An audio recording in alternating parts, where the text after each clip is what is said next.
Hey guys, welcome back to another video. In this video we are going to be breaking down the lunge as a beginner. So we're going to start off, what is a lunge? So a lunge is a unilateral exercise or a single leg exercise where you're putting predominantly, most of the time, majority of the weight in one leg. Okay, so whereas a squat is what we call bilateral, so two legs, you just come up and down. A lunge is going to be putting the majority of your weight over one leg.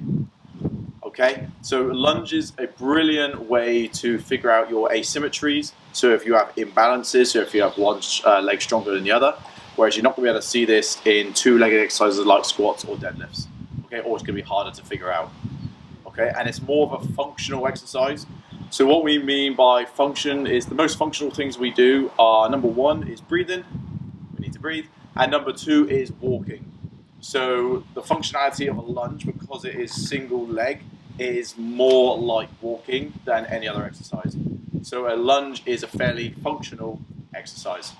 Okay, but a lot of people get this wrong, and the way they set it up is wrong. So we're going to use Franny, my dummy again. Always the dummy. So we're going to get into a split squat position. So a split squat is a lunge. It's a lunge position, but it's a static lunge position. Okay, so we're going to take just 1 foot forward.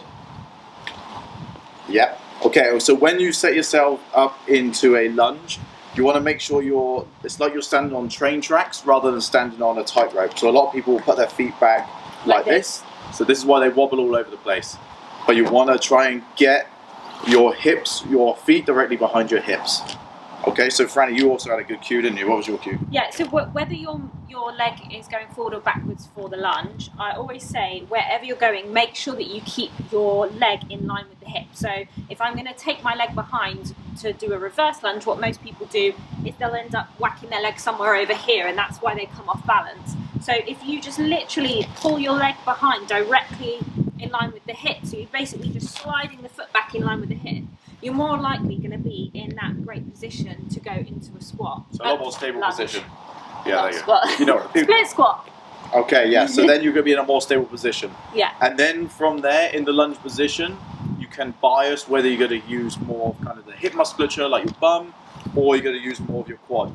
And you're going to see this from the side. So we're set up into a split squat position, or lunge position. Yeah, do the other way. Sorry. So picky. Okay, so if when Franny comes down, the more vertical her torso and the further her knee travels over her foot, the more emphasis is going to be on her quad.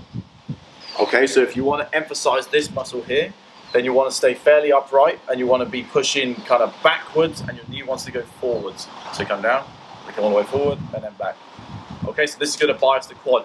If we want to try and bias her bum a bit more, ladies, this is probably going to be a bit more you.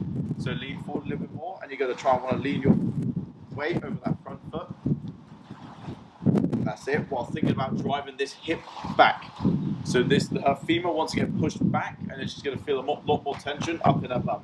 So when you're going down in this, you should almost feel like a stretch as you're going down. Yeah. It pulls a little bit more around here, and that's when you know you're getting into the glute position much more. And on this position, your knee doesn't quite travel forward, does it, over your toe? No, so your shin's going to be a bit more vertical on this one. Yeah, so when you get these cues in classes, people say, oh, don't put your knees in front of your toes. Well, it really is a depends matter. That's just a blanket statement safety thing, which is great, just to give everyone something, an easy instruction to follow. But when you're training and you're doing a training program, if you're wanting to do more quad emphasis, you're wanting to do more glute emphasis, you need to know the difference between where your knee is traveling and where your torso is. Yeah. So just do the one for the glute, just so they can see where your knee's going. So this is for the glute. So see, she's reaching back, and this is going to be more stretched. Just do 2 more. Good. So see how her shin is fairly vertical. Cool. Okay, and now make it more quad. So see her knees going further forward and her torso staying a lot more upright. So as you see, she's biasing forward, which is going to bias her quad. Perfect. Okay. And then that's just, that's where I would start. If you're going to start a lunge, start in a stationary position. So this is called a split squat. And then from there, you can go into reverse lunges. You can go to forward lunges.